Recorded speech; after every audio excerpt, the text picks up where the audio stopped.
What's up, everybody? Welcome back to RBL Weekly. We have a very special episode for you this week with a lot of excitement, and I'm going to get to that. But when we talk excitement, the first thing we have to do is introduce ourselves, which I forgot. I'm Pat Barker, the commissioner of the Roast Battle League. That's Brian Moses, the host and creator of the Roast Battle.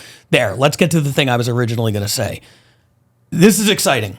You just showed up. You brought in something. I want to debut it here on the show. This is a long time coming, a couple of years in the making. 100,000 subscribers on the YouTube. Ooh. We have officially done it. This is beautiful. Fresh. Yeah. Fresh out the box. Roast Battle League. Although this show started, the Roast Battle itself, many, many years ago, we really just got into the YouTube game, a year and some change? Yeah, late September last year. Yeah, I remember we were doing the first episodes of RBL Weekly with 50 views, 100 views.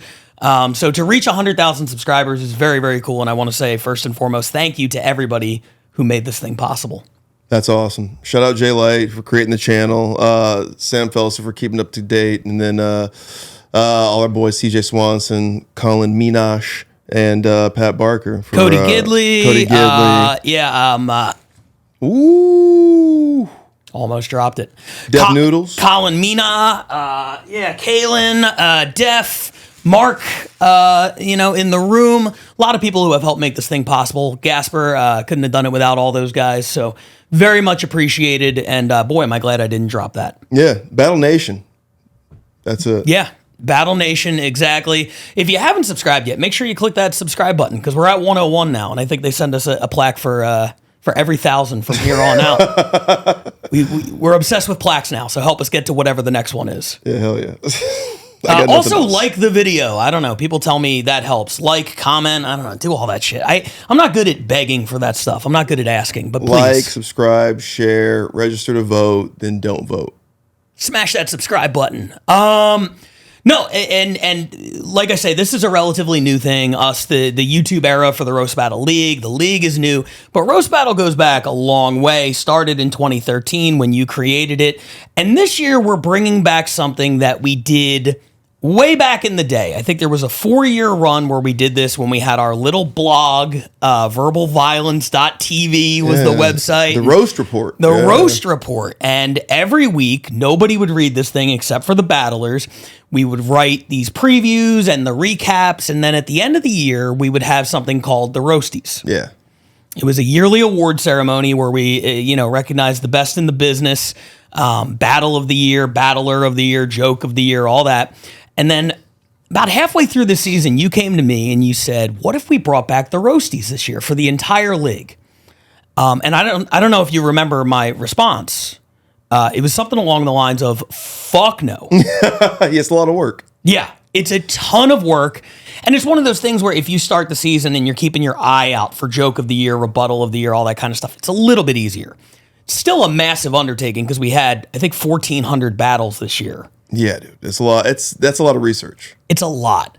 And fortunately, around the time I said fuck no, Tom Goss came back in and started battling and became a Roast Battle encyclopedia. He was just soaking everything up. And then he came to me, I believe, independently and was like, hey, we should bring back the Roasties. Like, I could put the whole thing together. And I'm like, done. He's such a Zodiac killer. He really is. He's supposed to do research on his opponents and just murder them. Yep. And long story short, he bit off like way more than he could chew. Okay. Because I was like, well, how about joke of the year? And he's like, well, there's so many different kinds of jokes. We have to have pun of the year. We have to have, like traditional joke of the year. He had like 8 subcategories. And I'm like, you are going to lose your mind attempting to do this. And he did. But he was very, very helpful. He came to me, did a lot of research. A lot of these nominees we're going to see today, because that's what we're doing. We're announcing the nominees for the Roasties. That's awesome. Which will be our last podcast of the year in a few weeks. And don't worry, we'll be back next year. But so a lot of these are Tom Goss specials. I contributed a little bit. One of the things I did was when there was a glaring omission in a category, and that omission was Tom Goss because he refused to nominate himself for anything. Okay. And I'm like, no, you got to get a couple in there. So I overrode him on a couple. But for the most part, this is a look into his brilliant mind. Okay, this is the Tom Goss Awards. I'm into it. And, it's him. We have a special award we're going to get to in the Patreon, where we asked the Patreon members to vote on who they thought was Battler of the Year. We got Rookie of the Year. We got MVP. We got a whole bunch of shit. Without further ado, what do you say we get into it? Yeah, we should have an in memoriam for Boone, though. I agree. Yeah, like a video Vanguard they do. Yeah. Yeah, the Michael Jackson Award. We should do a Boone Award. We should definitely, when we do the actual awards for the last podcast of the year, we could have a whole in memoriam. I mean, it wouldn't be long. It would kind of just be Boone. Now that I think about it, or just like all the battlers who got killed this season. Yeah, on stage. Yeah. Don't worry. Malia Simon, Jack Weiler, basically. We will get to that as well. Okay. We're going to be talking about that. And it's not just going to be us talking. We have a couple of compilation clips for Joke of the Year, Rebuttal of the Year, so you guys could see the actual jokes, refresh your memories on that. And it's going to help me, too, because it's been a minute. And then I picked out 3 battles that are nominated for different things that were earlier in the season. So it's been a while since we've watched these, so I'm excited to watch those back. And without further ado, let's jump into it. And we're going to start by bringing up the graphic here for Rookie of the Year. Whoa. Now, this is a category. There are 2 categories here that have already been voted on. I know who the winner is, but I'm going to play dumb here. The rest of the voting still has to be done, but Rookie of the Year is one of them. We sent the ballots out. There was a lot of support for a few of these guys. Here are the nominees. Against his best wishes, Tom Goss, who correctly says he is not a rookie. He battled years ago. He's an RBL rookie. He didn't want to be nominated. I forced it on him. Shelley Gruenberg, 8-0, undefeated battler out of Atlanta. Tabitha Jones carried that Cleveland squad, the Cleveland MVP. Meckenroth, the Manchester MVP, had some of the best battles this year. Kyle Samuel came out of nowhere in Scotland. And Jeff Stonick won the Denver tournament, won the Denver MVP award. Those are your 6 nominees for Rookie of the Year. Wow. You've got 3 city MVPs in there. Tom Goss, who had a crazy second half of the year. Kyle Samuel, who easily just could have been, Scotland's MVP. He's in there he was definitely Scotland's Rookie of the Year. That's a tough list. Gruenberg going 8-0, which is kind of the magic number, right? That was Ryan Nesson last year. Mm-hmm. You get that 8-0, you almost kind of guarantee yourself, but Meckenroth had a hell of a season. Tabitha Jones had a hell of a season. They really carried. And then Jeff Stonick also. I mean, we were talking about Stonick a lot on this podcast this season. So good luck. Good luck. I can't wait to see who wins. Yeah, it's tough. At the time when we had the All-Star game, Stonick battled Tabitha Jones, and we were billing it as like the winner of this is probably Rookie of the Year. And then Shelley kind of stole the show at that event. Oh, yeah. Beat John Luna, won the All-Star game MVP, ended up going 8-0, where, Tabitha didn't battle, I feel like, quite as much towards the end of the season. She had a lot of momentum in the first half. Stonick, on the last show of the year in Denver, battled twice in one night, he was 8-2 going in. He's like, if I win both, I'll be the only battler with 10 wins. I can win Rookie of the Year. He lost them both, which could end up costing him the race.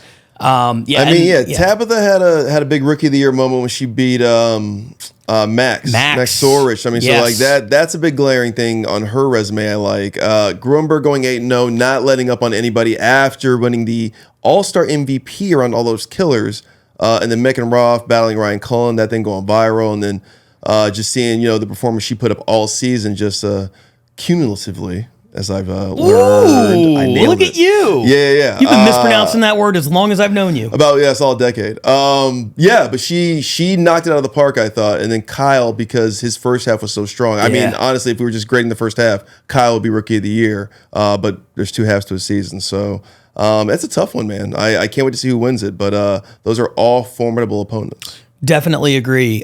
This is a category we never did at the old Roasties. This was Tom's idea that I love.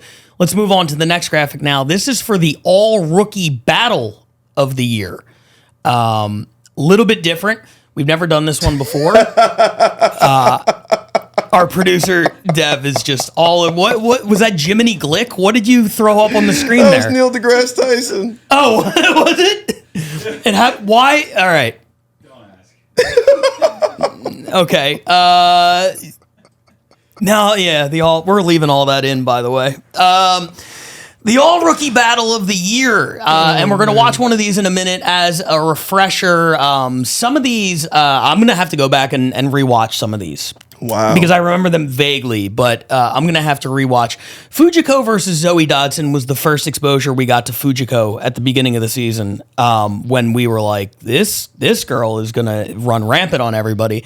And more on her in a little bit. Charlie Ashton and Alfie Carter from Manchester. I think he could have gone a few ways with the Manchester one. Mech and Roth had a couple of great battles. Yeah, but that Charlie and I mean that's what that's what pops out. That's the first thing that introduces us into Manchester. You're like, oh, if they're doing this all year, which I don't think they can. Which I remember saying that in the beginning, like they can't put this kind of performance up all year.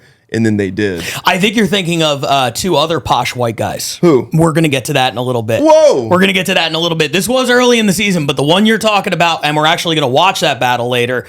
I'm excited to revisit it. Hold that thought. Will Christensen versus Rush Kazi was in the 2 week hot streak for Toronto. They were number 1 2 weeks in a row. And the rest of the season was a struggle, but that battle was incredible. Ryan Peterson versus Zar Kaibar.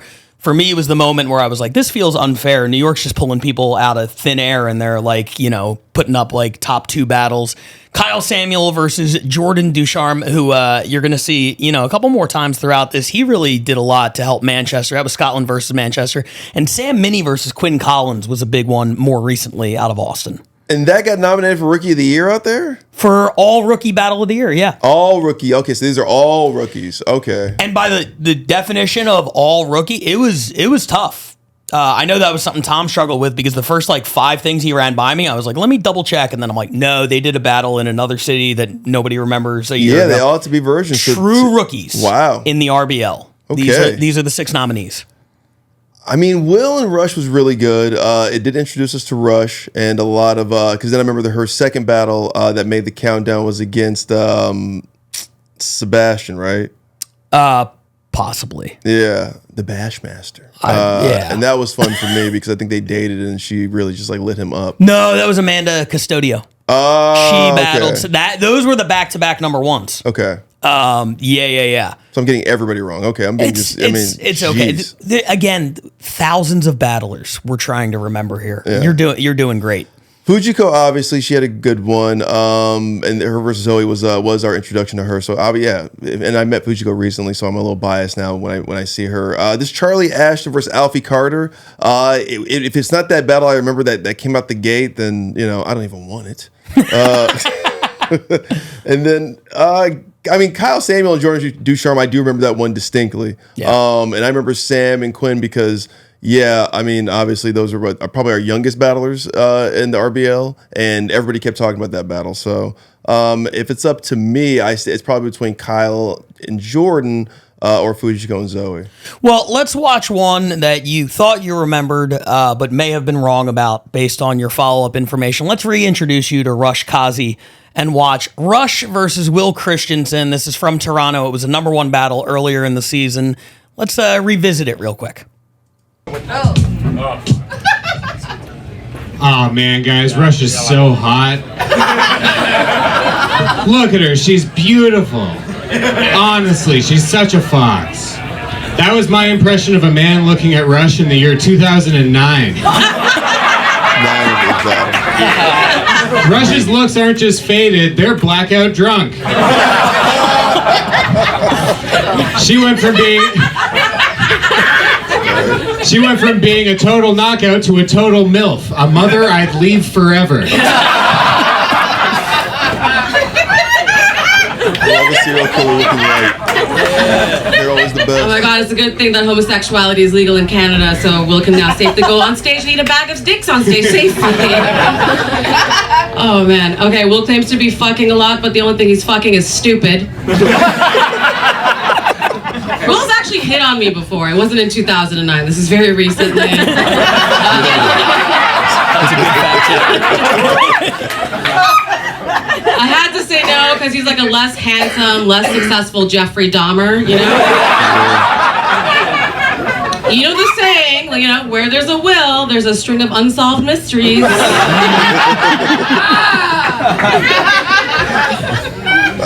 Rush looks like what happens if you feed a gremlin after midnight. Don't worry about getting her wet, though. Her pussy hasn't been able to do that for 10 years. It's good research. He's just bad at it. Okay, like, Will grew up evangelical Christian, which makes sense because Will looks like a cult escaped him.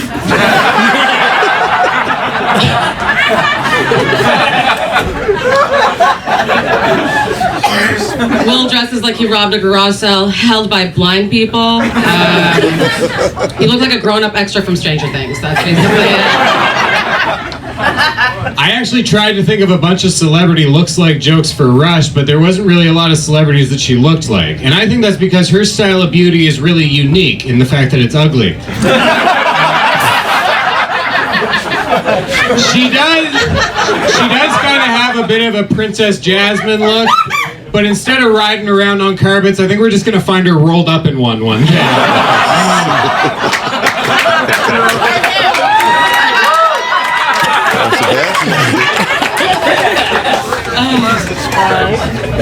Will was in Glee Club, which obviously just look at his stupid fucking face. He was also a big theater kid. Did you know that? Did you know that he was in Les Mis? He played a dirty French peasant and hasn't changed out of his costume since.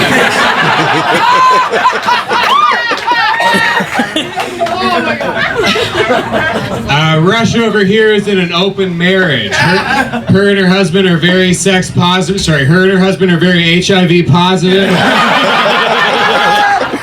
Rush has so many sex infections that every time she gets a pap smear, it gets sent to Wuhan for further testing.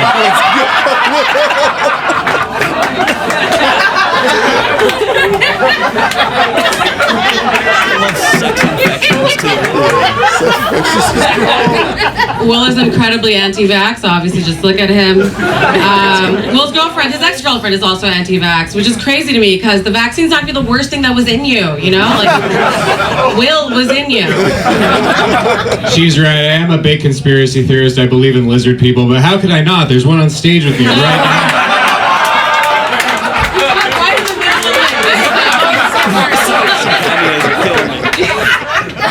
Fuck that up, bro. From the top? Okay. Alright, so back to Will's ex-girlfriend being anti-vax. I have to repeat the joke, which is fucking stupid. Alright. Which is crazy to me because the vaccine's not going to be the worst thing that was in you because Will was in you, right? I mean, he was soft, but you definitely felt a little prick for just a second, you know?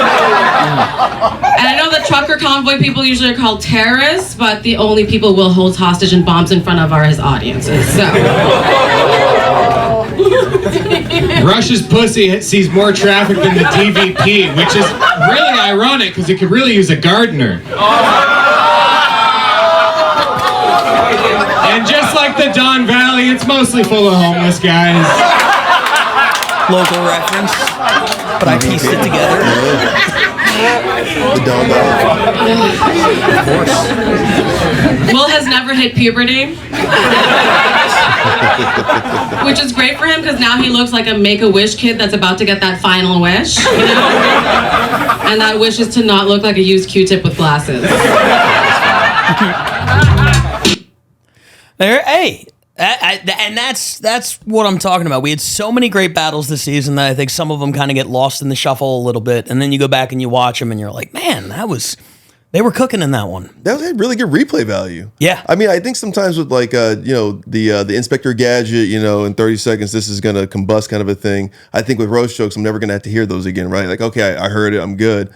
I forget the replay value of some of these, and I'm like, oh, that's still good. Yeah. That was great, though, man. I forgot how good Will and Rush were, and I take it back. I think, we love a good friendly battle, or like if they're friends, but I like a little spite now. I think a Joda's kind of hit me this thing, like a little spite goes a long way.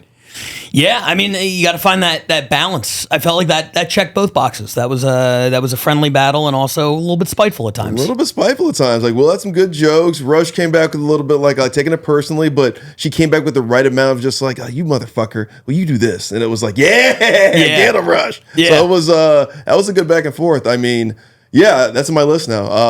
But I think I'm about to go back and watch Kyle Samuel and that Fujiko one now. Yeah. And this Charlie and Alfie one, just because I think it's those guys I loved. It's not. Okay. Damn it. It's two other guys you love, but trust me, I know the one you're talking about, and we will get there. We're watching it today. Let's move on to the next category. And this is one, I couldn't come up with a name for this that didn't sound condescending, and I apologize. But this was another Tom Goss idea, and, you know, when we talk about the Roasties, two-time Battler of the Year, Keith Carey, widely regarded as the greatest to ever do it. And then you look at his record, and I think he's 27 and 25. He's right around 500. And we talk about some of the best battlers ever, and they have records like that. And the reason is because the best battlers who put on the best show most consistently are also huge targets. They play along with their opponent. They're very, you know, it's like, as Jeff Ross would always say, you were doing a dance up there, right? So we wanted an award that recognized somebody who maybe, you know, the record wasn't the best, but truly represents the heart of the show, the spirit of the show, what this show is all about. So that's what this is. Wow, I love it. The Hots. The Hots. Yeah. I fucking love the Hots. It's a good, who's going to win the Hots? Love a good acronym. Let's look at the Hots right now. The Heart of the Show Award. We got Jordan Ducharme from Manchester, who made, I believe, 7 or 8 appearances on the podcast this year. Went 4-7. Julian Fernandez 1-5 and was top 10 in the league in points. Dakota Fry, the Bay Area MVP, despite setting a single season record for most losses. He lost 10 battles in 8 months and still carried the Bay Area points-wise throughout most of the season. Mike Paxman in Tokyo went 1-3, but had one of the best battles of the year against Keith Carey.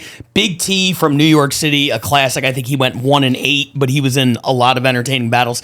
And of course, Paige Wesley, who, you know, on a broader sense, represents the heart of the show throughout its duration. I believe went 3-5 this year, and almost every battle ended up making the podcast. Man, there's some names on this list that didn't make it, but that's a hard one to not to say that is the list. Those names are very worthy.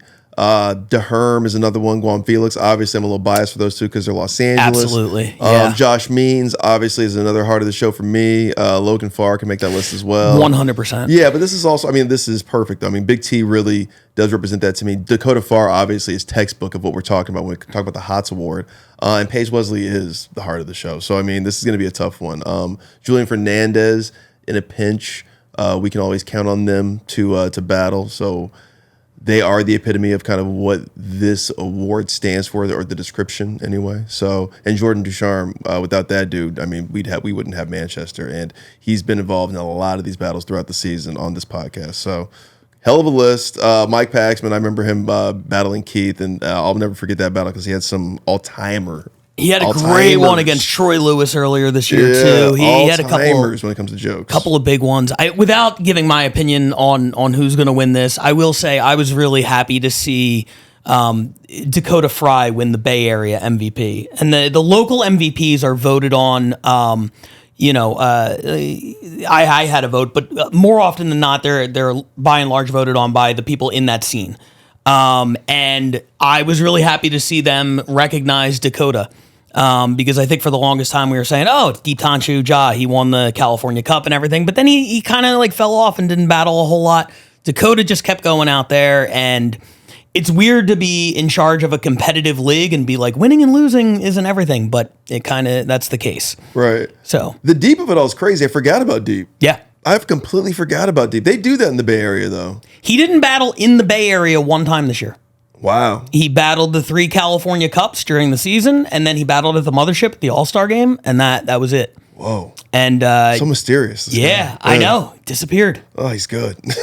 I know. It kind of builds his mystique a little bit. Yeah. Legend of Deep Tanshu Ja. So those are some of our favorite battlers who came out on the losing side more often than the winning side. One of them is going to come out on the winning side of this award, though. You'll find out which one on December 31st when we do the Roasties. Let's look at the next list here, and this is Joke of the Year. Now, you're going to see the jokes are not actually written down, so this is kind of we're just going to skip right to the video. This is one that Tom prepared for me.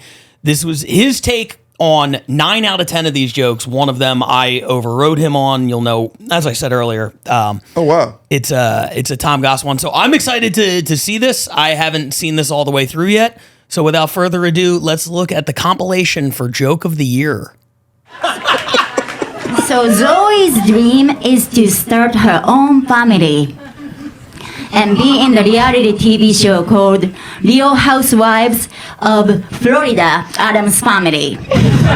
So it's gonna be ta-da-da-da, ta-da-da-da.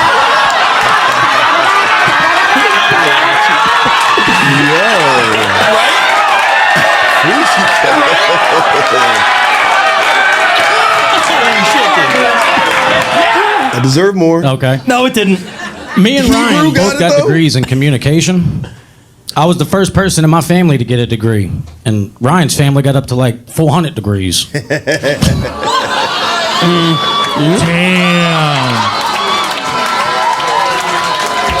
That was an oven joke. Nate actually moved to LA because he wrote a pilot, and I have it here. I'd actually like to read it for you.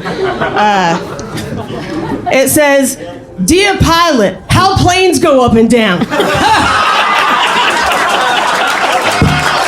Kiki, if you're here, who's living vicariously through a teenage niece? Come on, man. Doesn't you seem like you go up to people in their 20s in bars and just go, enjoy it.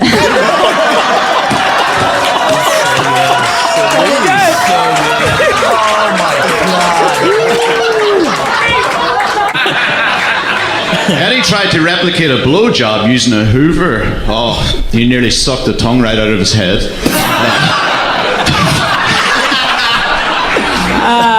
Keep it going for this deli counter, Karen. I feel like Paige walks up to the register and goes, "You call this a fucking sandwich?"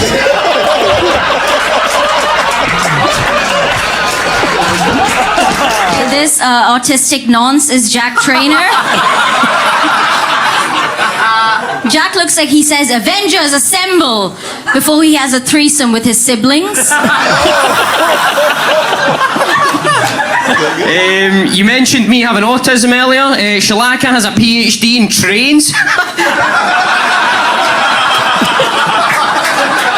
Wait for it. To you, that might sound impressive, but to me, that sounds like a very expensive and time-consuming autism diagnosis.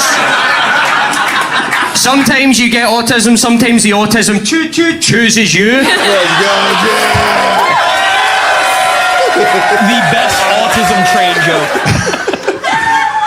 Julian told me that they lost their virginity to a stripper they paid $500 to. Shortest pole she's ever worked. That's not a stripper. That's a hooker. You should really have more respect for what people identify as. That's so good. Good. It's good. In Idaho, it's illegal to give a woman you're courting a bag of candy over 50 pounds. Or as they call it in Idaho, fun-sized. Yeah, if you think that joke sucked, it's because Jack wrote it.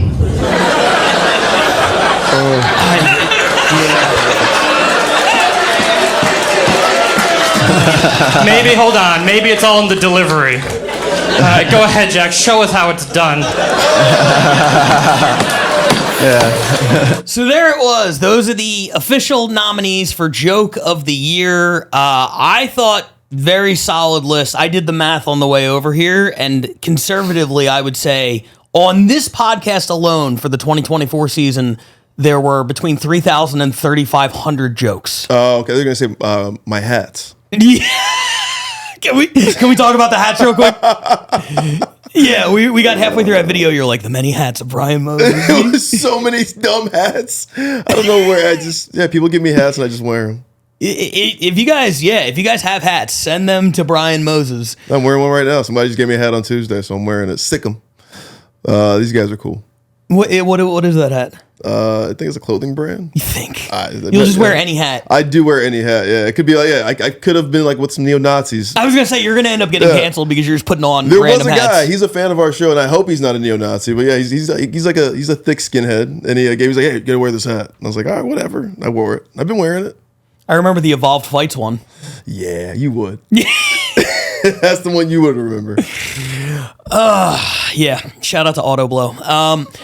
Let's talk about the joke of the year. As I said, between 3,000 and 3,500 jokes, impossible to narrow down. And I know Tom was really stressing over this one. He hit me up a couple days ago and he was like, I got it down to like 16. I need your help. And I was like, no, figure it out. So I know there were some that it really, really hurt him to cut. I thought all of those jokes were great. Dude, his was good. Yeah, that was the one. Fuck you, Tom. That was a hell of a joke. I was like, you no. deserve to be on this list. Yes, yeah. And he was like, oh, all right, I guess if we have to. I'm like, yeah, we have to. To me, that was clearly one of the top 10 of the year, but I really enjoyed all those. Were there any that jumped out at you that are front runners? Yeah, I mean, like, I couldn't even look at the screen when Jota was talking to Jack Weiler. Like, that's... it's almost like a Clockwork Orange thing of just like, you're gonna really just make me watch horrific things the whole time. I'm like, I went like this. Nobody's gonna see it on screen, but yeah, they replayed that John Jota bit, and I was just like, I can't even look, man. Yeah, you were looking away. It hurt. Yeah, exactly. It was like Saw. I can't. Yeah, like they're doing the gruesome stuff. I will. It's getting gory. I'll take a different tact, and like for a lot of these, it's like what really sticks in my head. At the end of the year. And, the Jack Schreiner autism one, I think is an all-timer. Structurally is great. Yeah. It had a lot into it. I mean, like the choo-choo-choos was like, I mean, that's just to toss that in as like a line that was pretty good. I mean, just like outside of just it written very well, just to toss that in as a written aside, like it's, oh.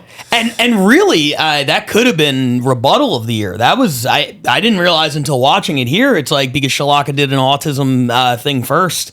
And he framed it as a rebuttal, so that easily could have ended up there. I love the simplicity of Ryan Cullen's the blowjob with the Hoover. Like, it's just such a funny, quick misdirect. Paige Wesley at the Netflix festival that wrote a pilot, Dear Pilot, how planes go up and down.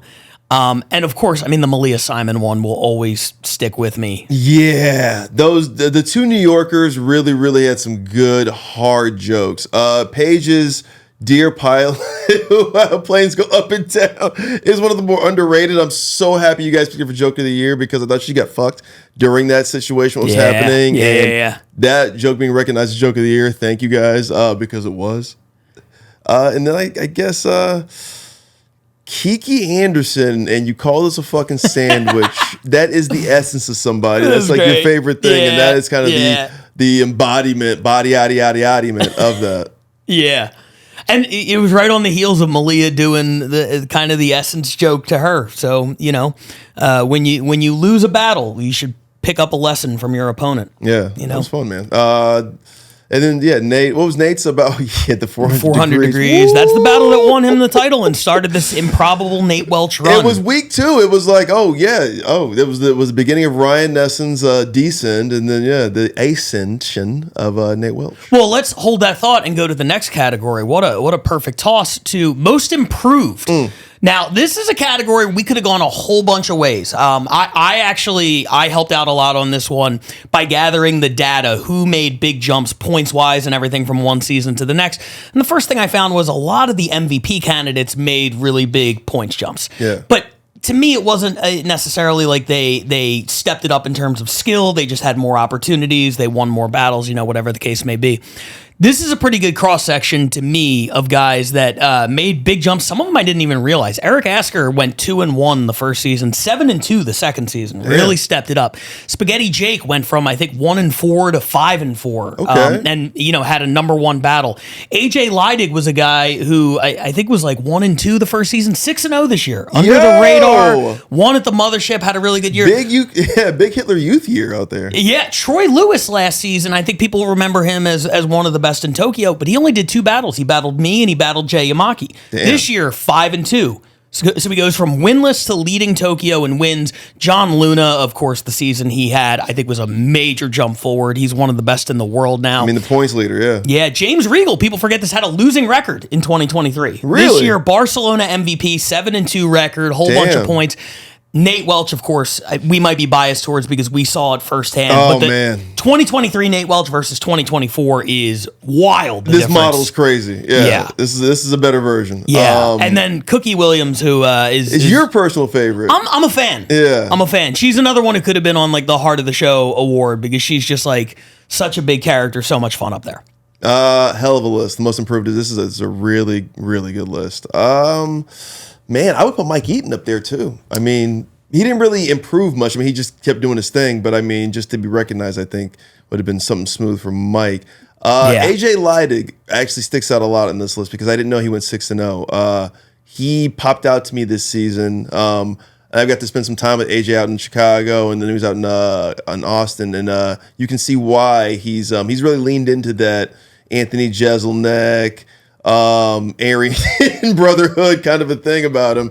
He's a funny cat. He and Max Sorich have a good like tag team. What is that? The Legion of Doom thing they used to have back in WWE. They kind of have that thing going with the Bash Brothers, he and Sorich. But Cookie Williams should be on there. Nate Welch, obviously we're biased because he did have a hell of a season. He's put a new move that's respected now with the puns of it all. James Regal didn't know he had a losing, didn't realize he had a losing record last season. It's crazy. Obviously he's one of the best in the world after looking at this season. I mean, like without James, we don't have Barcelona, and he really did carry that region. Just to even relevancy, up to us even going out there. Yeah. And then Luna being the points getter. I mean, you can't say enough about that dude. Yeah. I mean, I have thoughts on this. I'm going to save it for when I actually vote. But, all of these guys deserve recognition and a few others. I mean, like Jack Trainer to go from, one battle last season to a candidate for MVP this year. And to have, imagine a guy who battled once last season going to a draw with Shalaka Corrupt, the previous season's MVP. I mean, that's crazy when you put it in perspective that way. Max Sorich made a huge jump forward. But again, I feel like those guys were skilled last year. They just really went after it this year.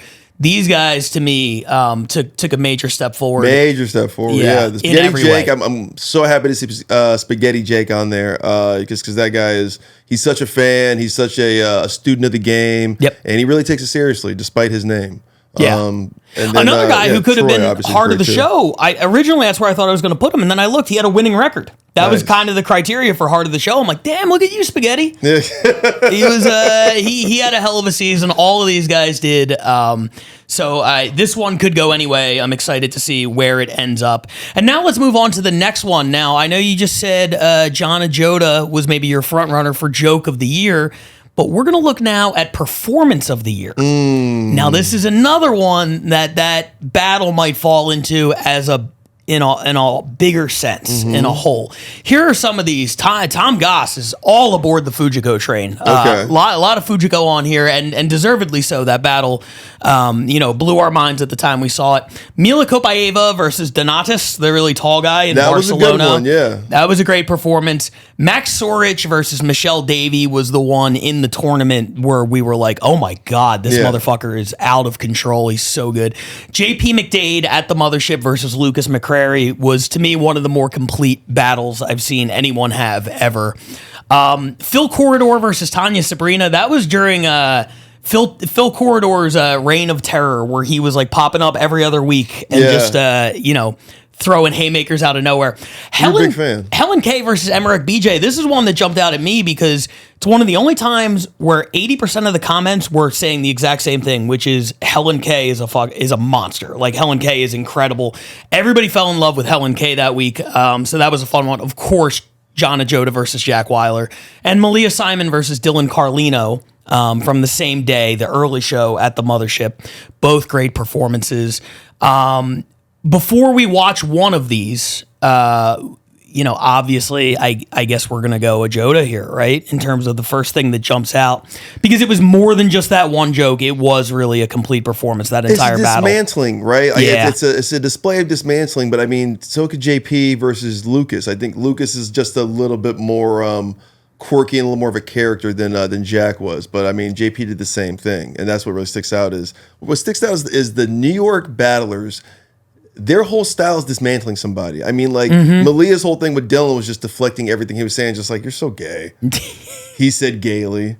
I mean, like, but you have to be that, it's their whole thing is just kind of taking whatever you do strength-wise or whoever your person is, like the essence of you, and just kind of sucking it out of you and making it a caricature. Yeah. And they do a really good job of that. So I would say, outside of Max Sorich's performance, because that put him on the map for us, obviously, and then I don't remember the Helen K battle, but just meeting that woman in person, yeah, she's on every performance of the year list from here on out for me because she's a maniac. Yes. In the best sense of the word when it comes to this sport. She's a fucking monster. And then Fujiko, because that did that introduced her to us, I would, that's going to be a tough one. I'm going to watch all of these and figure this out. But for the most part, those 3 New York battles, just because they have this thing about the way they dismantle people, I would, those are probably my first 3 I'd look at. And then I go down the list. Well, let's watch one of them right now. This is one that, again, Joda and Malia, those battles are more recent. They're a little bit more fresh in my mind. This was a good one to go back and revisit. I'm excited to watch it again. Hosted by Heather Keith at the Mothership. This was when Brian Moses had travel difficulty. Shout out to Heather for stepping up last minute and hosting this show. But this is fuck you, Delta. Yes, this is JP McDade versus Lucas McCrary. Let's check it out. You want to go first? I'll go first. All right. Let's battle. Yeah, I'd hate me too if I looked like the little girl from Hereditary with a wig and a mustache.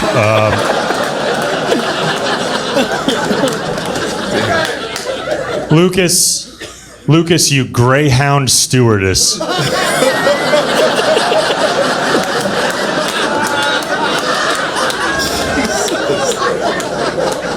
You look like you have herpes sores and no genitals to put them on. My God. Jesus, JP. That was really mean. What the fuck? Said we're gonna go nice on each other. JP is Irish. Consider me Asian because I wish he would kill himself.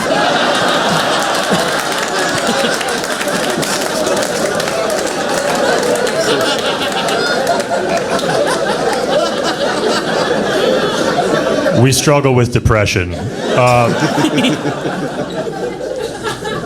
Lucas had a long day playing the piano for a child beauty pageant. You might recognize Lucas from a documentary about trailer park murders as the woman who saw everything.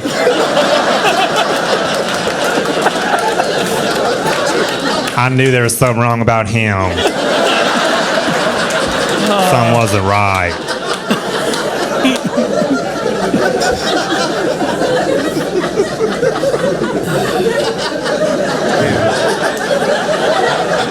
I calls it like I sees it.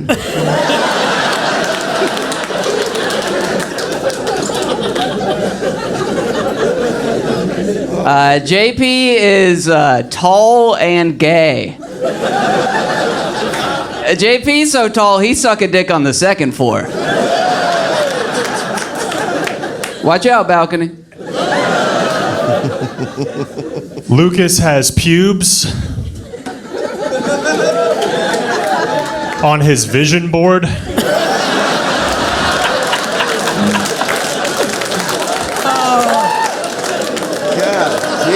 He can write a fucking joke, man.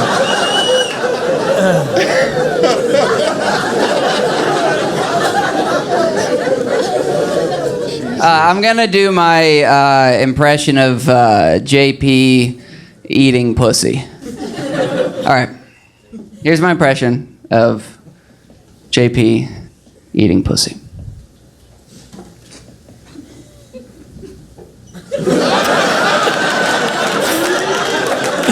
You suck dick, you're gay, JP.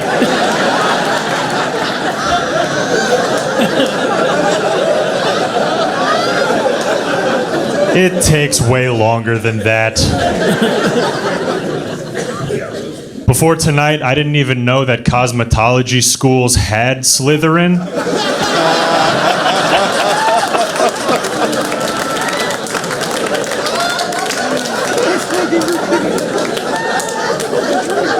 That haircut is called, "If you do not live in this community, you cannot use the pool."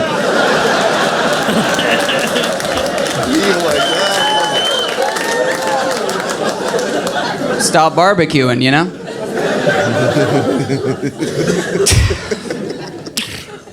JP, he's an alcoholic, and he likes black men. Yeah, so whether he's drinking or fucking, either way, he's sucking down some Negronis. I mean, if that's his favorite beer.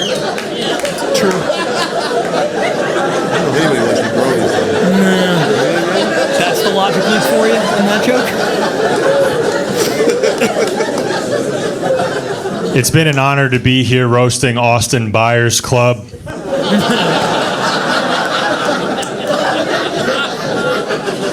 Lucas looks like he would describe a cross burning as epic sauce.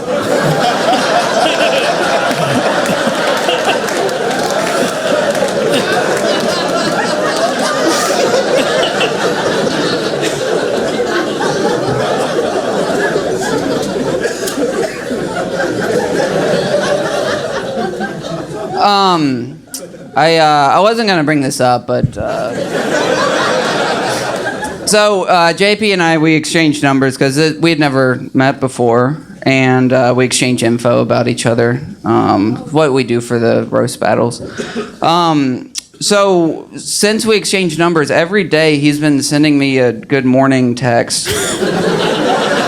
Look at it.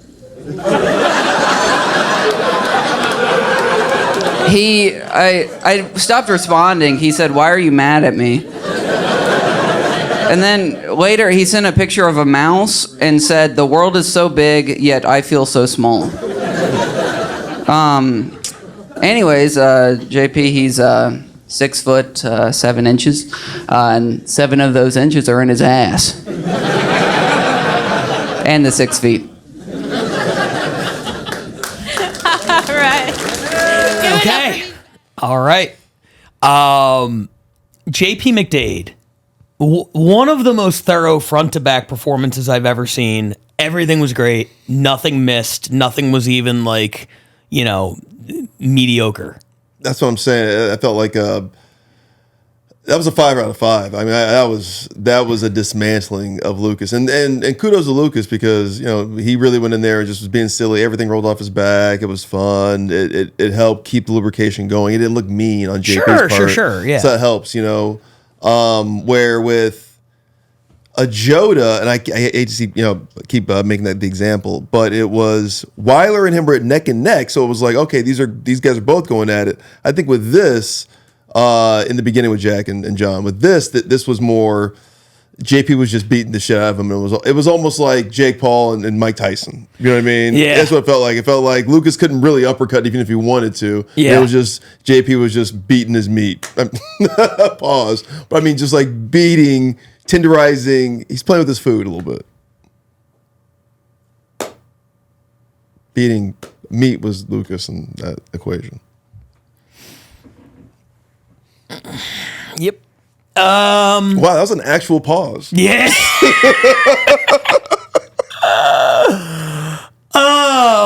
I'll leave that one sort of hanging in the ether. The only thing I want to say about JP McDade is later in the offseason, we're going to be doing the Hall of Flame, the second-year Hall of Flame induction.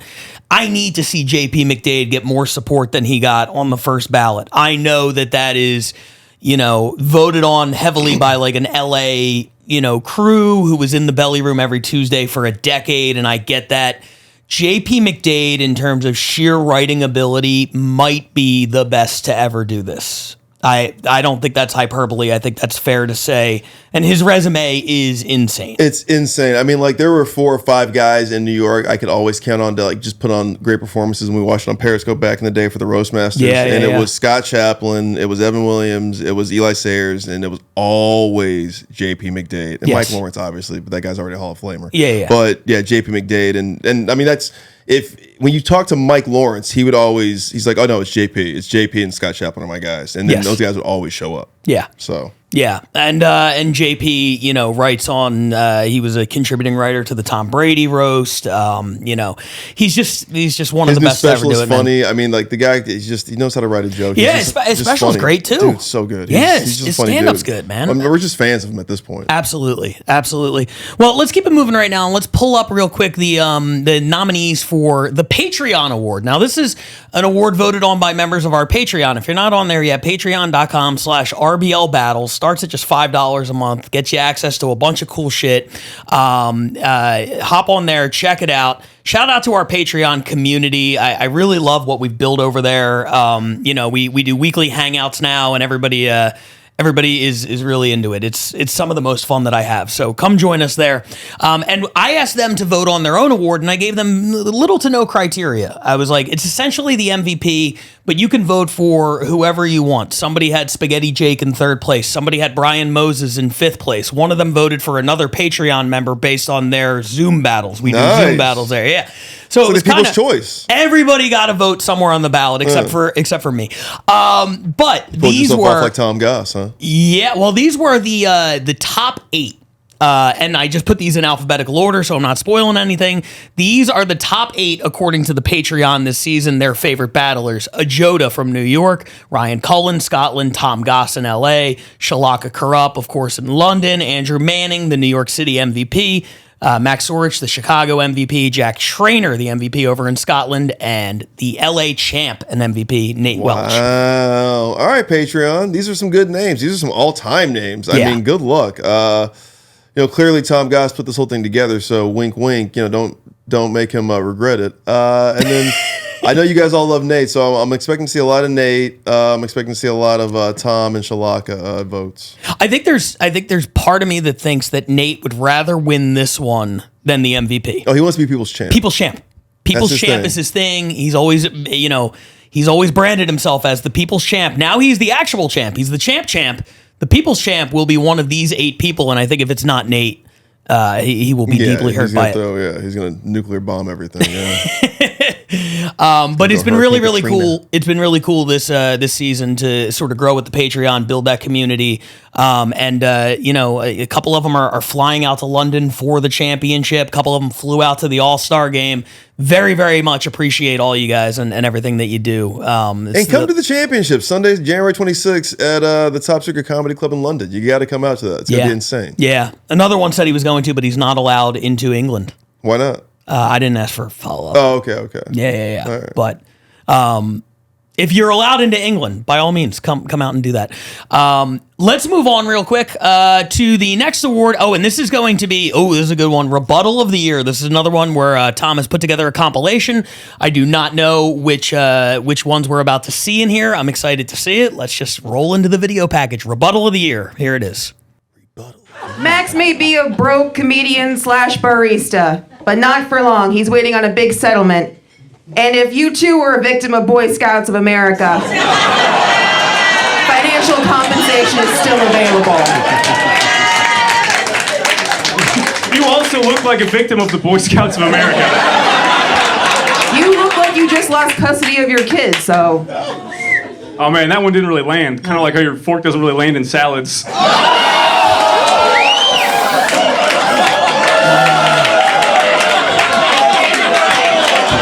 Doug dated his therapist, and he has a brother who's homeless. They both only wanted one thing from him: change. Julian still lives with his parents and is 31 years old. When I told my homeless brother that, he was like, "What a fucking loser."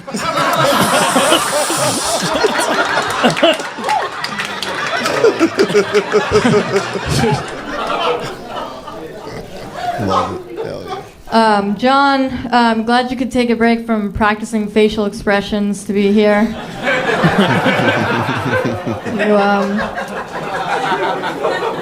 Why do you seem like you had to train yourself to blink? Get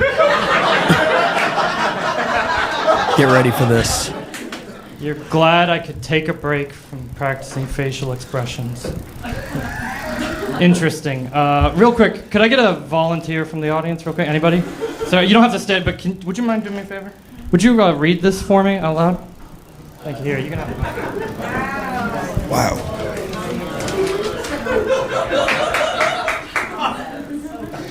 This is just the N-word over and over again. Okay.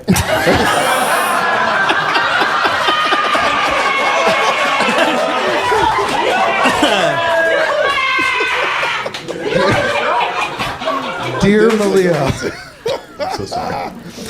If you are here, who is doing blank is a tired and worn out roast battle trope.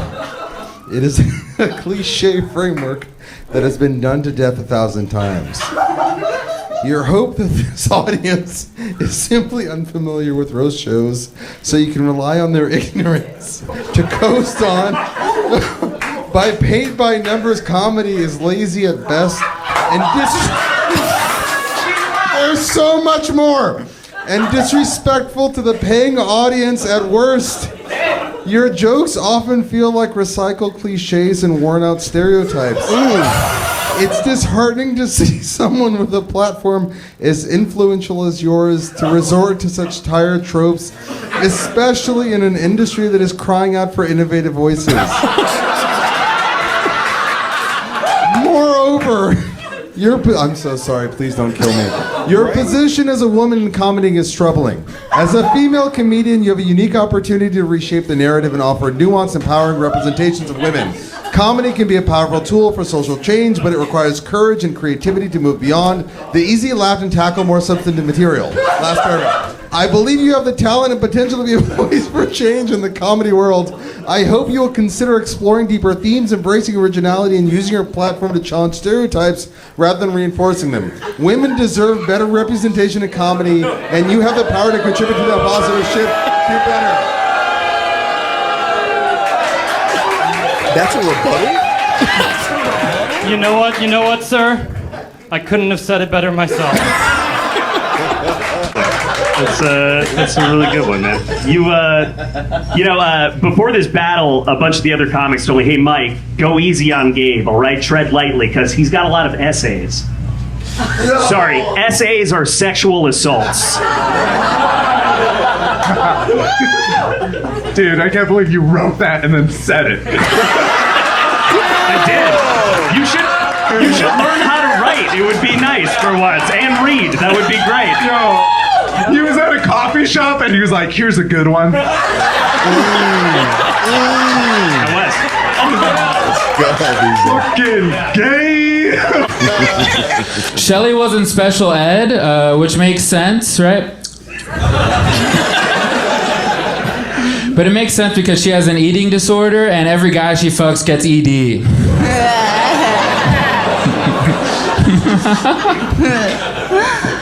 I may have autism, but I wouldn't love you on any spectrum. That's a great. John's got a skin disease called psoriasis. Side effects may include looking like you got shit on by a bunch of birds.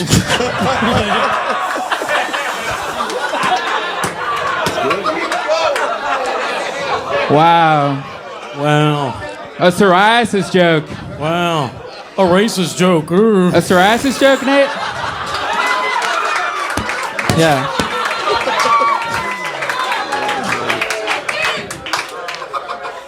A psoriasis joke, man? I thought that these white spots were the only part of me you did like.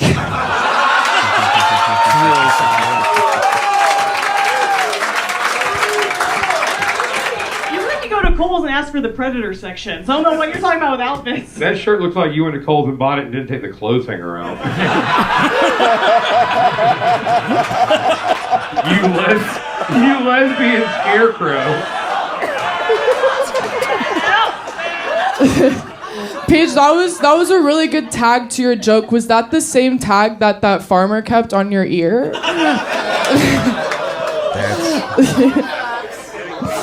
You're just jealous a man's never bought you jewelry.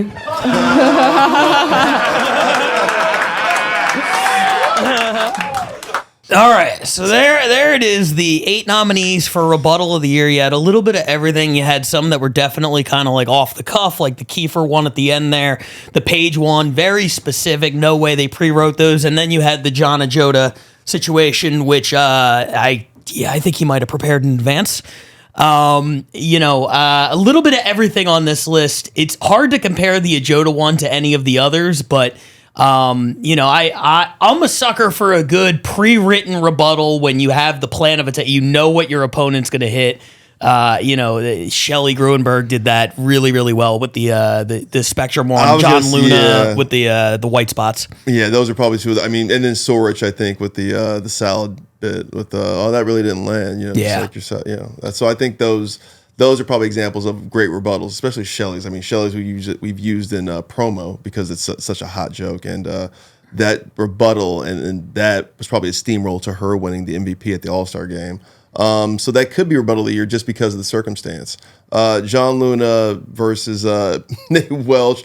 The white spots, one thing you like was fun, but I think, and Gabe, I just think Gabe just being like, just living in the moment and being like, damn, I can't believe you wrote that and then said that out loud. I know. Just such a schoolyard thing to say to somebody. Hurtful. It's just so mean because everybody's like, damn, we all thought that. We're all, that was so good. So yeah. Well, the beautiful thing about Max and Gabe is both of those rebuttals are the most effective ones. To have a rebuttal ready in case your opponent bombs, the 360, like the 180, excuse me, a battle can do when your opponent bombs and then you have a joke about them bombing and that joke crushes. A lot of times that can kind of seal the deal. Yeah, and that kind of did. And Doug Fager, shout out Doug Fager, Deputy Commish. He always has great rebuttals. I mean, he's known for his rebuttals. And the thing that he kind of flipped on Julian there was really funny. Really, well, really good. You're 31 and live with your parents, and my homeless brother was like, that guy's a loser. We need more Doug Fager. Doug Fager's got to come back. We need more Doug Fager battles. Oh man, if Doug Fager jumps back in this thing, be careful. There's nothing like that guy when he's on fire. Yeah. He is my favorite. You know that. He's my favorite of all time. He's insane. He's the the way best. that he writes. He's the best. Nuts. Yeah, please come back. We desperately, a lonely nation turns its eyes to Doug Fager. The way he writes is crazy. We got 2 categories left. Let's jump right into it now. This is Battle of the Year. These are the 2 big categories. The battle you've been thinking of the whole time, Monty Wilson versus Michael Mannion. That was week 2. Monty, yes. The full Monty. And Michael. We're going to be watching that battle in a moment because that was way back in week 2. It's been damn near a year at this point since we've seen it. Here are some of the other ones. Brandon Kiefer, Max Sorich, the 3-round title match. Chris Crespo's return to Roast Battle after years off versus Brian Rabideau in New York City. Tom Goss versus Logan Farr. I made Tom take a battle out and put that one in because that one was incredible. Shelley Groenberg versus John Luna at the All-Star game. We just saw some of that. Obviously, Jack Trainer, Shalaka Kurup. We saw a couple jokes from that earlier. Nate versus John Luna, the title match. Luna nominated twice. Only guy with 2 nominations in one category. Lexi versus Paige in the belly room. Dan Nolan versus Ryer Kammerman, which was outstanding. And then James Regal versus Ryan Cullen, the best battle from Roast Fiesta out in Barcelona. Wow, sneaking in at the end of the year to get a Battle of the Year nom. Yep, and well-deserved. I mean, I'm always biased towards ones that I was in the room for, but I thought that one was outstanding. There's some huge ones that stand out for this one. Obviously, Jack Trainer and Shalaka. I mean, that was the most talked about battle, even after it happened. I mean, the lead up to it, then after, people like just the rumors and the whispers about it, like, have you seen the Jack Trainer Shalaka battle? Nate versus John was a great example of word of economy versus somebody who needs to edit. But John had some great jokes and all of the 13 jokes a turn he did. Ryer versus Dan probably was that was a slugfest. And then James and Ryan at the end, I think that's a great nomination because those are 2 of the best in the game right now, and they were both at the top of their game. And Ryan was coming into a hostile environment. Yeah. Absolutely. I think all of these battles were great. This is going to be a really hard one. The thing about Jack and Shalaka is that it received an insane amount of hype and lived up to it. We had 2 battles this season that, based on the rankings at the time, were 1 versus 2. The first one was Max Sorich and Heather Keith at the All-Star game, which was okay. Mm-hmm. I don't think it lived up to the hype. And then Jack and Shalaka somehow surpassed the hype with their battle, which is crazy to say. But I want to revisit real quick this battle from week 2. It wasn't even the number 1 battle that week. The ranking committee had this ranked second, but I remember in the studio, we were absolutely blown away by it. I want to see if that was us just not knowing what to expect from Manchester and watching it back. We're like, overhyped. Or if it holds up after all this time. It's Monty Wilson versus Michael Mannion from week 2 in Manchester. Here it is. It's Monty Wilson versus Michael Mannion, everybody. 1, 2, 3. Battle, battle, battle, battle. All right, hello everybody. I'm Michael, the one that Jordan wants to fuck. Right, first things first. Monty said to me, "Let's dress like posh white guys." He's not dressed like that. I can't believe it. you've dressed like someone who knows where all the good coke is. In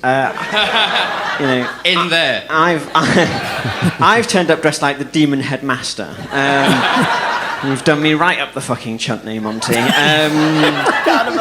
All right, let's get this posh off over. Winner gets a plot of land. Right up the fucking chutney. Time to roast this Ain't No Black on the Union Jack. What if Millwall fans started a theatre company, Posh Wanker? Monty looks like he'd use the N-word if someone cut him up in traffic. Monty looks like the state of the British Empire. He's a kind of slightly greasy mess. When I first met Monty, I thought, I bet he's got a clammy handshake, and he did.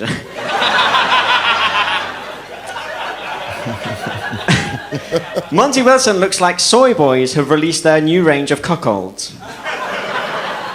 Not only does he look like he'd invite men back to his flat to bang his girlfriend, he looks like he'd take a selfie in the corner of the room, upload it to social media, and put the caption, "Good wine, good food, good company."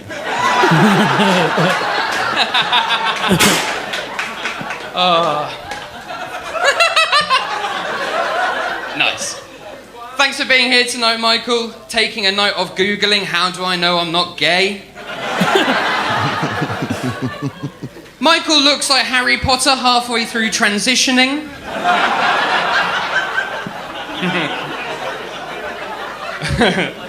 Michael looks like the cross between a praying mantis and an uncooked quiche.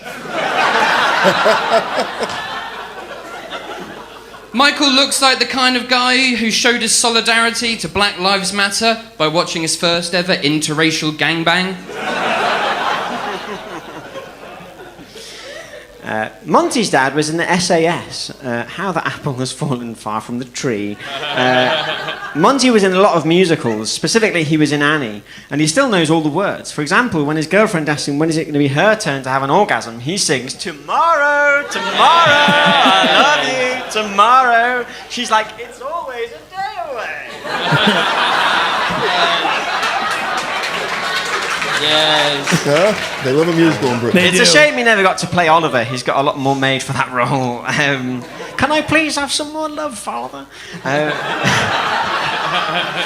The only time him and his dad bonded is when his dad would hit him to the tune of "It's a Hard Knock Life." In his set, Michael claims to have a cunty aura, which I think is true to some extent, because like any cunt that's ever been near Michael, he is very, very dry.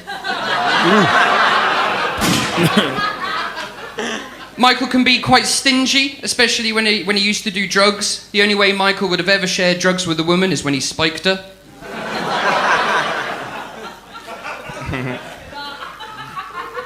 Watch out, girl. I often play football with Michael, and he can be quite a bad loser. The only time he's not a bad loser is when he's playing Soggy Biscuit. Oh, I forgot about the Soggy Biscuit. Yep. Monty lives with his Eastern European girlfriend. Some people frown on this whole sort of mail order girlfriend thing, but in Monty's defense, he hasn't been able to buy black people for 300 years.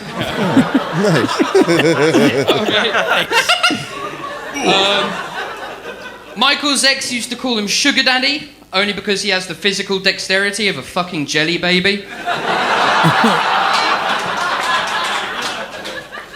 Michael has all the charisma of someone who's had his arse ravaged by a boarding school tutor. So much so that his farts now just sound like... Michael looks like his arsehole smells.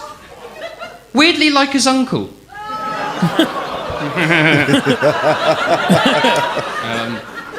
One more. Michael told me that his sex life is pretty vanilla, and which is appropriate, because that's the favourite flavour for most children. It's a good paedophile joke, good nonce joke. Paedophile. Doesn't help that I'm dressed like I'm hiding a scandal for the Vatican. No one saw anything. Monty is from Norfolk. He's Norfolk through and through. He doesn't have the accent, but he sleeps with a gollywog teddy bear.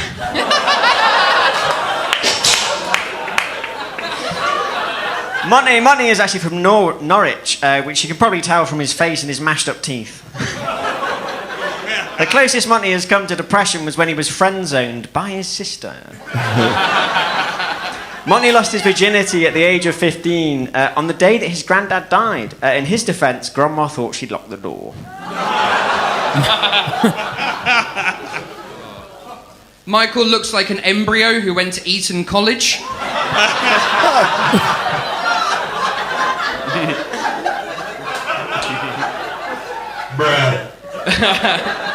Michael was born with a silver spoon in his mouth and grew up with a gold ring, being smacked around his face by his stepdad.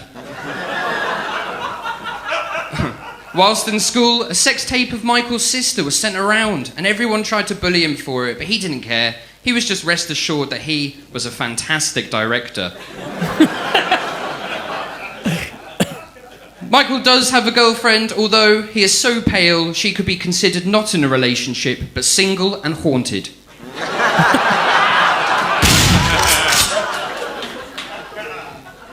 Monty has a lot of kinks. He gets really turned on when girls yank on his moustache. Monty is so posh that his release word is panache.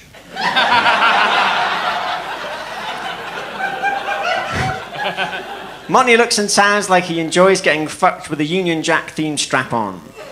Panache. Specifically with One Night at the Proms on in the background. He says Jerusalem is a good track for foreplay, but he immediately comes when Rule Britannia kicks in. Monty was actually raised on games of Soggy Biscuit, but he played using his left hand just to guarantee a big breakfast of cum. Oh. Disgusting.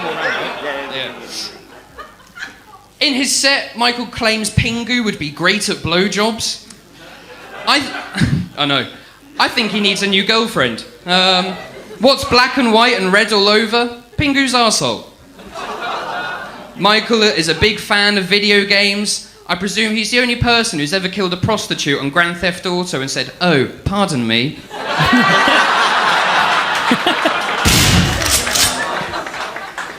Michael might seem like the kind of guy who could be racist or misogynistic, but he's none of those things. The only thing Michael is phobic against is, of course, puberty. Michael lives with his girlfriend and has done for a long time and actively sponges off her. And by the look of him, not just her money, but also her estrogen. That's us, everybody! Michael Mannion! Well, you know, it's funny. You go back and you watch a bunch of them. We watched, Rush versus Will from Toronto, and you're like, yeah, that held up really well. And like these and we've been watching some of the best jokes of the season. They had to follow that, but I don't know that one held up the same way as some of the other stuff we've seen today. I think we were a little blown away that they could put sentences together that were funny because they were an expansion team. Yeah. And now looking back, because you've seen everybody in Manchester and know that they're all pretty good, right? McEnroe, Jordan, and the ilk. Yeah. You're like, okay, yeah, that was maybe one of the best battles in Manchester, or top 10 even. I don't even know if it's a top I don't, yeah, five. I mean, looking at it now, it's like, and I'd have to go back and rewatch it because maybe I'm off the mark again, but I feel like McEnroe versus Brendan Fox was better than that. Yeah, McEnroe versus James Allen was better than that. I feel like there were better, and truth be told, I've laid a lot at the feet of Tom Goss here. This was one that I definitely fought for. This was a category where we discussed, and I'm like, you gotta have that Manchester battle in, because I just remember, 9 months after the fact, you don't remember the specific jokes. You just remember how it made you feel in the moment. And we were both just like blown away by that. And watching it back now, and I think it speaks to the evolution of the sport, even over the course of from week 2 to week 35. Right. Where we were in a place in week 2 where we're like, oh, this is great. And by week 35, I'm not sure that makes the top 5 in a week. That's what I'm saying, man. Yeah, I mean, that's where I'm at with this. I'm like, okay, there's great jokes in here, but I saw better ones from other battles I saw recently. Yeah. You know what I mean? Or like you're talking about the Rush and Will one. That was... Yeah, I'm a little taken aback by that battle. Actually, I'm like, okay, yeah, because I remember it being so great, but I think it was because I didn't think Manchester was going to be this good. Yeah, and again with the evolution of the league, I think in a way, it's kind of like how when you talk about like the NBA players, like Hall of Famers, right? Like people will talk about like George Mikan or like a black and white era guy. You know what I mean? And like the fact is, you put George Mikan on the floor today, and the sixth man for whatever team is going to eat George Mikan alive. Draymond Green's cooking. Yeah, George Mikan. exactly. 6'8" Draymond Green is cooking. Yeah, this was the Honus Wagner of this season of Roast Battle. Like it happened at the very beginning. It put up big numbers, but looking back, we're like, yeah. But no, I mean it's a solid battle. It also speaks to like the lessons that I think Manchester learned over the season in terms of editing. Yeah. I think that's a battle that could have really, benefited from some editing. If you take Scotland in there, it felt like but I could understand it better. And there's a reason why. If you look at these battles, like with the exception of Jack versus Shalaka, you don't see any Scottish ones in here. And Scottish ones score very highly, but I think after they happen, so much happens that it just kind of it goes in one ear and out the other. Your brain washes it away. Whereas the other ones were a little bit more tighter, more compact, and had a higher connection rate. So I don't think that battle is going to win. But because of the impact it had at the time, I stand by it as a nominee. Yeah, it was Manchester planting their flag and being like, "No, we're here and we're here to stay." So that was kind of the battle that sets it off for them, and carries them to getting number 2 in their division. Yeah. Now I want to obey the clock here. We have about 4 minutes remaining, so let's just run through this and get to the final category here. We have nothing else to watch. This is what it comes down to, the MVP award. This one's already been voted on. These were the top 6. Wow. Again, in alphabetical order, so I'm not giving anything away. Shalaka Corrupt, last season's MVP, has a top 6 at the very least finish this year.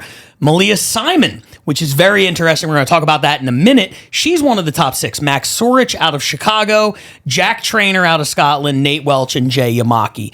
The Malia Simon thing is interesting because she was not named New York MVP. Andrew Manning was. And if you look, Andrew Manning did not place top 6 nationally. Couple reasons, different voters. The local MVPs are voted on by more of like the local people, as we discussed earlier. In New York, the consensus is Andrew is the guy. Nationally, internationally, it seems like people leaned a little bit more towards Malia. What do you make of that, and what do you think on this list? Real quick, I'll say that makes sense. Honestly, I thought Andrew probably did win the area MVP, but I think if you look at nationally, I mean, like Malia was on the road more than him. She came to LA. She came to a mothership. Not saying that Andrew didn't, but she with the mothership, I think more than Andrew was, and she just was in the people's face more. Yeah, and she scored. Listen, statistically, she looked probably more MVP-like than Andrew did. She put up a ton of points, and I points, think, wins, and people look at different things when they vote for MVP, just different sensibilities. Some people think that scoring points for your city is the most valuable thing you can do. Other people say Andrew Manning was 7-0. What's the discussion here? And I think Malia fell out when she lost to a Joda and Eric Asker because it's like, oh yeah, well she can't beat them, and then she kind of fell by the wayside, and then Andrew wins, and I guess the argument is, well, he never beat Malia, so that argument we're using against Malia doesn't apply in this case. Either way, I thought that was fascinating. I think these are a very worthy top 6. I think you can make an argument for literally anybody on the board here, and I think like there's no wrong piss off answer. Andrew, so. Yeah, and he might go in there with a chip on his shoulder to London. Imagine being undefeated in your career and still being able to play the underdog. Pretty sweet. I mean, that's pretty sweet. Yeah, he always had a chip on his shoulder, but that's crazy. Yeah, he's never been nominated for MVP, and he's never lost in this league. Yeah, that is truly wild. Well, those are the nominees. December 31st, we will be releasing the Roastie podcast and announcing the winners, getting some acceptance speeches. Thanks again to everybody who supported us this season, the Patreon community, everybody in the comments down below. Really appreciate you guys. I normally I would throw to you and wait for you, but I'm just going to say this, roastbattleleague.com. We've revamped the website. There's all sorts of really cool new merch you guys want to take a look at. Definitely check out the website. Championships January 26th in London. If you're in LA, December 18th in the main room. We got more dates coming up. We're going on the road. We're doing some cool things I'm excited about. Don't want to get into it just yet, but keep an eye out for all of that. What do you have? Let's roast!